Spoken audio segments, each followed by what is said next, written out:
শিমুল আর পারুল বারান্দায় বসে তার বাবা মায়ের সাথে গল্প করছিল। হঠাৎ শিমুলের বাবা বলে ওঠে, আজ অনেক গল্প করলাম, দুপুর গড়িয়ে সন্ধ্যা হতে চলল, তাড়াতাড়ি কিছু বাঁশ কেটে আনি, না হলে যে আজ বাজার করা যাবে না। বাবা, তোমাকে একটা কথা বলবো। কি কথা বলবি রে মা, তাড়াতাড়ি বল। বলি, তুমি তো বাঁশ কেটে বিক্রি করো, তাহলে বাঁশ বিক্রি না করে ওই বাঁশ দিয়ে আমাদের ঘরটা সারাও না কেন বাবা? বৃষ্টি হলে তো আমাদের ঘরে থাকাই যায় না বাবা।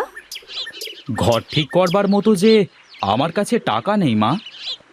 বাবা, এবারের বৃষ্টিতে যদি আমাদের ঘরটা ভেঙে যায়? তুমি যাও তো, মেয়েদের কথায় কান দিও না, তোমার আবার দেরি হয়ে যাচ্ছে। বউ, দাটা দাও তো। তুমি একটু দাঁড়াও, আমি দা নিয়ে আসছি।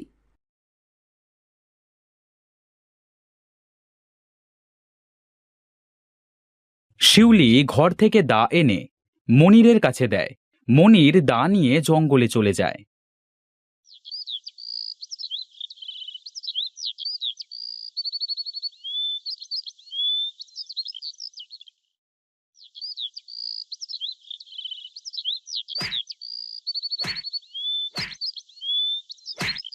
আহ, বাঁশ কাটা তো শেষ হলো, এবার বাঁশগুলো বিক্রি করতে হবে।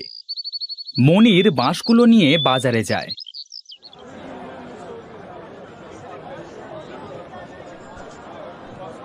সে বাঁশগুলো বিক্রি করে কিছু বাজার করে বাড়িতে চলে আসে।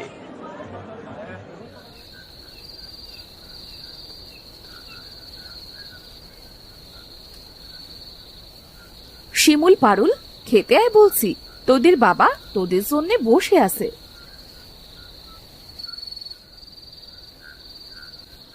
আমরা চলে এসেছি মা। তাড়াতাড়ি খেতে দাও মা, মনে হচ্ছে আজ খুব জোরে ঝড় বৃষ্টি হবে। ভয় পাস না মা, কিছুই হবে না, তাড়াতাড়ি খেয়ে ঘুমিয়ে পড় যা। তারা সকলে একসাথে খেয়ে ঘুমুতে চলে যায়। গভীর রাতে মনির স্বপ্ন দেখে সোনার বাঁশের। হে, আমি কোথায় এলাম? আমার চারিদিকে তো সোনার বাঁশ, এবার আমার মেয়েদের মনের ইচ্ছা পূর্ণ হবে।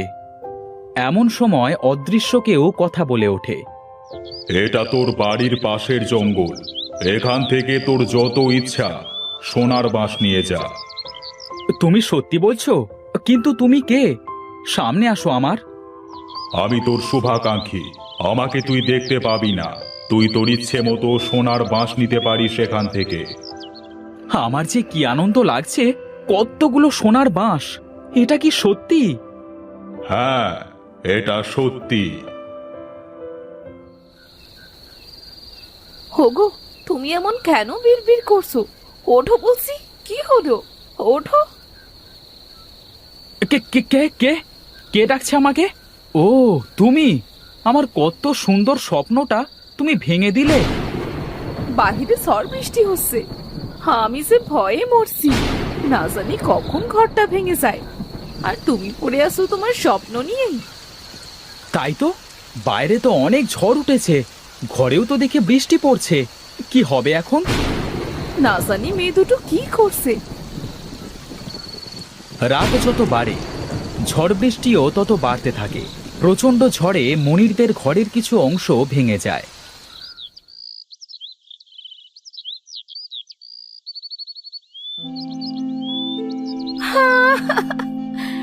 আমাদের ঘরটা যে ভেঙে গেল, এবার আমরা কোথায় থাকবো বাবা মা? জানো বাবা, কালকে আমি আর বোন কত ভয় পেয়েছিলাম। কাঁদিস না মা, আল্লাহ যে কোনো একটা ব্যবস্থা করে দেবে। বউ, আমি গেলাম। তুমি এখন কোথায় যাচ্ছ? আজকেও তো মনে হচ্ছে ঝড় বৃষ্টি হবে, এই অবস্থায় তুমি কোথাও যেও না। বউ, আমাকে তো আমার ছেলে মেয়ের থাকবার একটা ব্যবস্থা করতে হবে, তুমি চিন্তা করো না, আমার কিচ্ছু হবে না। মনির বাড়ি থেকে বিদায় নিয়ে চলে আসে।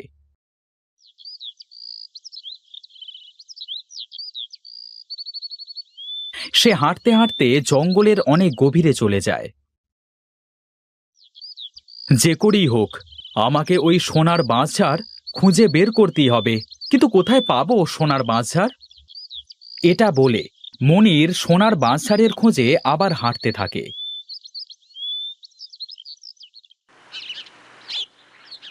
হাঁটতে হাঁটতে তো জঙ্গলের অনেক গভীরে চলে এসেছি।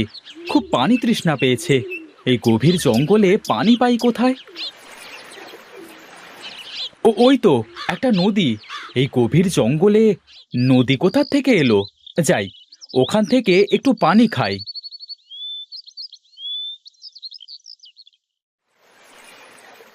মনির নদীর কাছে যেয়ে পানি খেতে যায়। ঠিক তখনই মনির নদীতে পড়ে যায়। কে আছো? বাঁচাও, আমি পানিতে ডুবে যাচ্ছি। কে আছো? বাঁচাও। এ কি? আমি পানির নিচে নিঃশ্বাস নিচ্ছি কিভাবে? তবে কি আমি মরে গেলাম? আহ, চিমটি দিলাম তো, তাতেও তো গায়ে ব্যথা লাগলো। তাহলে কি আমি মরিনি? এসব বলতে বলতে মনির এক অন্য দুনিয়ায় চলে আসে। এ কি? আমি কোথায় এলাম? কি সুন্দর চারিদিক! চারিদিক এমন সোনার মতো চকচক করছে কেন? আমি তো আগে কখনো এমন সুন্দর জঙ্গল দেখিনি। আমি স্বপ্ন দেখছি না তো? ওই তো একটা বাঘ। ওরে বাবা, এই বাঘ আবার আমাকে খেয়ে ফেলবে না তো? আমাকে ভয় পেও না, আমি তোমাকে কিছুই বলবো না। ও মা, এ দেখি বাঘে কথা কয়। শুধু বাঘ নয়, এখানে সকলেই কথা বলতে পারে। এটা কি মায়াবী নগর? আরে বাবা, তুমি ঠিকই বলেছ, এটা মায়ানগর। এখানে তুমি কেন এসেছো? এখান থেকে চলে যাও। আমি ইচ্ছে করে আসিনি। এসেছি যখন, তখন এই অদ্ভুত জঙ্গলটা একটু ঘুরে দেখি। মনির সেই অদ্ভুত জঙ্গল ঘুরে ঘুরে দেখতে থাকে।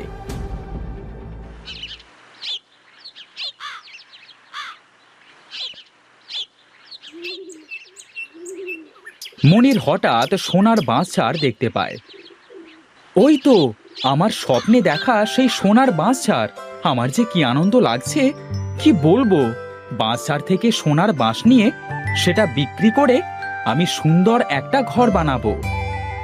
মনির যখনই সোনার বাঁশঝাড়ের কাছে যেতে যায়, তখনই কিছু একটার সাথে ধাক্কা খেয়ে পড়ে যায়। আরে, এখানে তো কিছু নেই। তাহলে আমি কিসে ধাক্কা খেলাম? এখানে কি আছে যেটা ভেদ করে আমি সোনার বাঁশঝাড়ের কাছে যেতে পারছি না? এমন সময় একটা বুড়ি কথা বলে ওঠে। এখানে এক অদৃশ্য দেয়াল আছে, যেটা ভেদ করে তুই ওই সোনার বাঁশঝাড়ের কাছে যেতে পারবি না। কেন পারবো না বুড়িমা?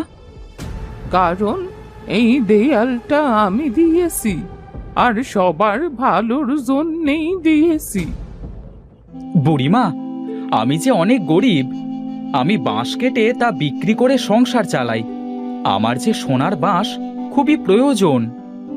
তুই ওখানে গেলে বন্দি হয়ে যাবি। কিন্তু কেন? তোর মতো যারা বাঁশের ব্যবসা করে, তাদেরকে ডাইনি স্বপ্নে সোনার বাঁশের লোভ দেখিয়ে এইখানে ডেকে আনে। ডাইনি? হ্যাঁ হ্যাঁ, ডাইনি। এরপর ডাইনি সবাইকে ওই সোনার বাঁশের ভেতরে বন্দি করে রাখে রে। কিন্তু এতে ডাইনিটার লাভ কি? লাভ আছে। মানুষদের ডাইনিটা বলি দেয় প্রতি পূর্ণিমার রাতে। আপনি সবাইকে বাঁচানোর জন্য এই দেওয়াল দিয়েছেন? হ্যাঁ, আমি ডাইনিটাকে অনেকবার মারতে চেয়েছিলাম, কিন্তু পারিনি। কি করলে মরবে ডাইনিটা? সেটা জেনে তোর লাভ নেই ছেলে। তুই বড্ড বেশি কথা বলিস। আমি তো এই সোনার বাঁশ নিয়েই ছাড়বো। যা তো, যা এখান থেকে। ঠিক আছে, আমি চলে যাচ্ছি। মনির বুড়ির কাছ থেকে বিদায় নিয়ে চলে আসে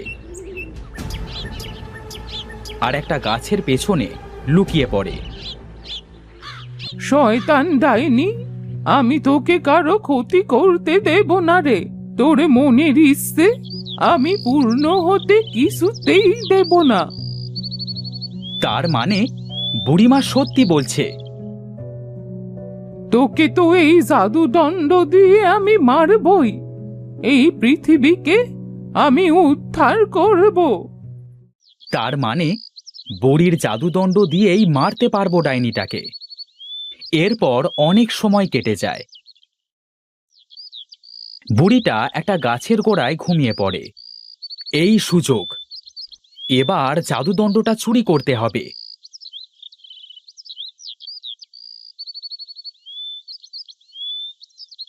জাদুদণ্ড, অদৃশ্য দেওয়াল ভেদ করে আমাকে সোনার বাঁশ ছাড়ে যেতে দে দেখি। সাথে সাথেই অদৃশ্য দেওয়াল সরে যায়। মনির সোনার বাঁশ ছাড়ের কাছে যায়। তখনই সেখানে ডাইনি এসে হাজির হয়।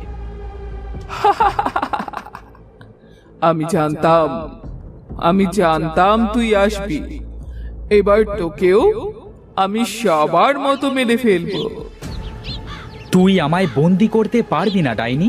তার আগে আমিই তোকে মেরে ফেলবো। তুই আমাকে মারবি? এটা বলতে বলতেই মনির ডাইনির বুকে জাদুদণ্ডটা ছুঁড়ে মারে। সাথে সাথে ডাইনিটা ছটফট করতে থাকে। জ্বলে গেল। ও, আমার সমস্ত শরীর জ্বলে গেল। মরে গেলাম। মেরে ফেললি আমাকে। মরে গেলাম। বাঁচা আমাকে। আমি তোর সব কথা শুনবো।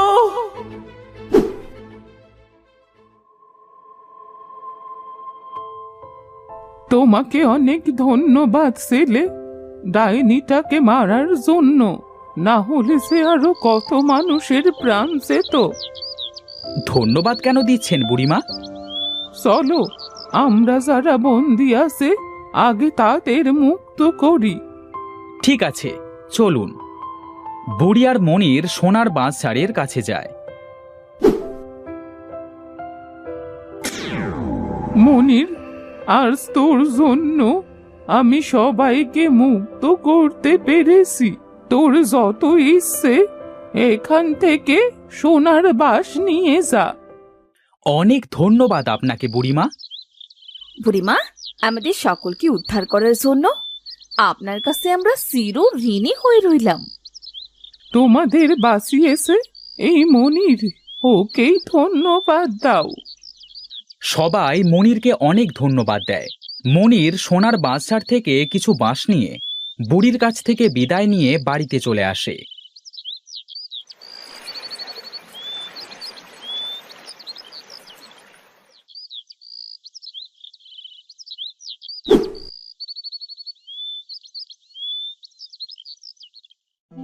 কোথায় ছিলে তুমি সারাদিন? জানো, আমি কত চিন্তা করেছিলাম। শান্ত হও বউ, শান্ত হও। এ কি, তোমার কাছের এই বাঁশগুলো এমন চকচক করছে কেন? কি বলছো কি তুমি? এগুলো সব সোনার বাঁশ? তাছাড়া আর বলছি কি? এবার যে আমাদের আর কোনো কষ্ট থাকবে না। না গো, আমরা অন্যদেরকেও সাহায্য করতে পারবো। তারা সোনার বাঁশ বিক্রি করে অনেক ধনী হয়ে যায়। সকল গরিবদেরকে মনির নানানভাবে সাহায্য করতে শুরু করে।